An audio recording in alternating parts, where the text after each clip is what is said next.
Alright, so moving on to the third video.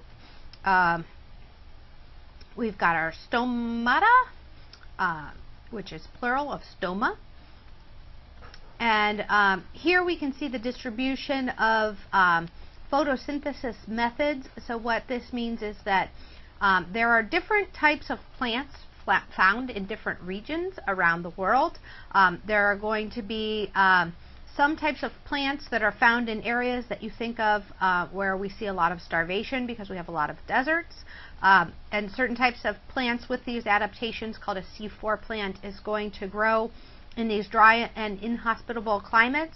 But there are other plants that cannot possibly grow in those regions that are going to be found in the rest of the world.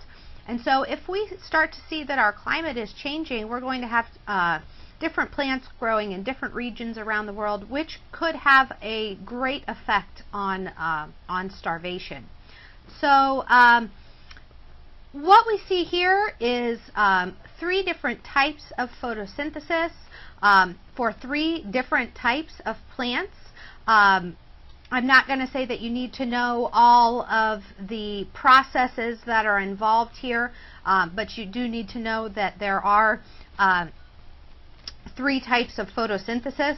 The first type of photosynthesis, C3 photosynthesis, you should know that it is a more energy efficient type of photosynthesis, but the plants tend to lose a lot of their water if they're found in a hot climate.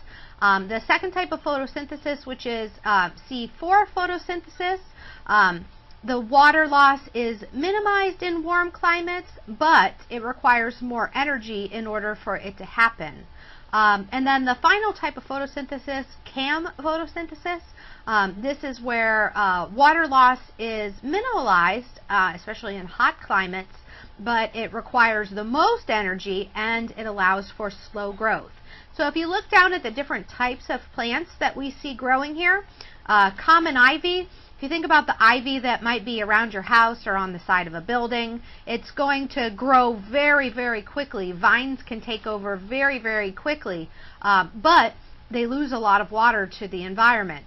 Corn, on the other hand, loses some water, but requires more energy. So it's less energy efficient. So eating corn is less energy efficient than eating green leafy types of lettuces or cabbages or things like that. And then finally, the least efficient but best growing in hot climates would be your cactuses.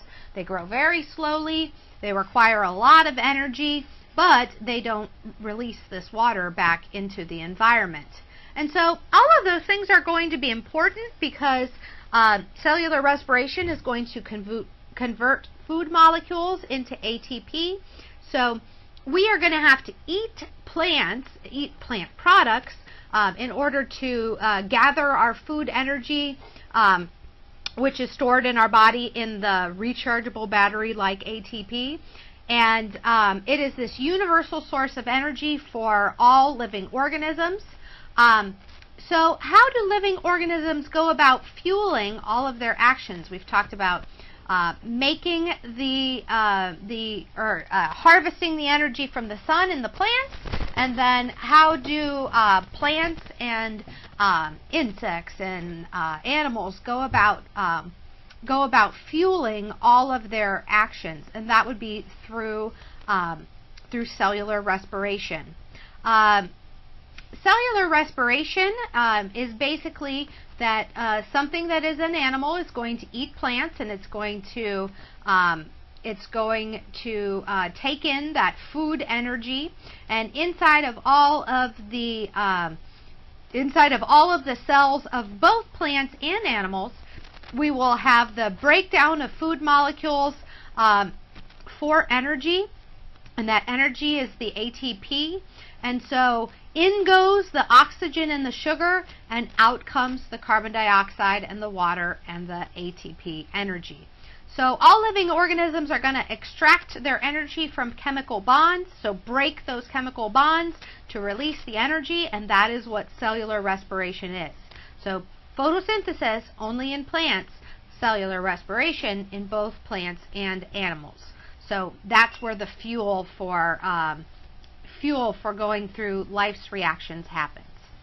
So if we look at the example of the humans, we go about eating our food and digesting it, and then we absorb the nutrient molecules into our bloodstream, then go about delivering nutrient molecules to the cells. So at this point, our cells have to begin to extract some of that energy. So they break down the bonds of the food molecules and release that energy. So humans are not very efficient, but since we eat so many different types of foods, we're pretty good at getting that energy that we need. So remember, we've talked about inside of every one of your cells is your mitochondria, and your mitochondria have two key features. They are that bag within a bag shape. So if you remember back to what they looked like, where they looked like the little kidney bean with the little wavy crunched up bag on the inside. And then they also can be electron carriers. So they are going to take that electron and remove it from the food molecules, and it's going to happen at that place within that inner membrane in the mitochondria. So the electrons are basically handed off in this type of orderly sequence. So here we see our picture of our mitochondria.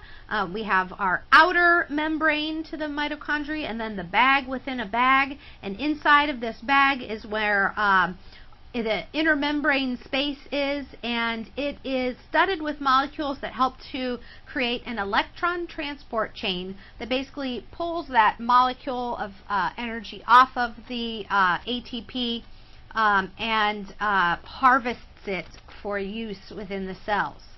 So one of the interesting byproducts of these reactions that happens when it happens in the absence of oxygen is that we have what's called fermentation. So as you are running or swimming or going about any really active physical type of activity, and you feel that burning sensation in your muscles are becoming very acidic, and as that acid builds up, the energy bursts out of our cells, and it's more than our body can sustain. And so energy production without oxygen is actually this process of fermentation. So when harvested, like in this example of a beer brewery or the wine industry or distilleries, they are going to take microscopic yeast, and the yeast will break down their food for energy and do it under anaerobic conditions where there's no oxygen. And so they make a different kind of electron acceptor. And when the oxygen isn't available, that's when they go through fermentation and make the alcohol that we also enjoy. When we are looking to get energy from our diet, you have to remember that you need to eat a varied diet and also a complete diet that includes carbohydrates, fats, and proteins, because each one of those different types of chemical bonds is going to release different amounts of energy. So here we can see fats, carbohydrates, proteins, and the fats are broken down into fatty acids and glycerol, and simple sugars are broken down by glycolysis. Proteins are broken down, and different compounds are made, and then they go through all of these different types of cycles. You don't need to know these different types of cycles, but what you need to know is that eventually energy is produced, and that's the energy that we need in order to sustain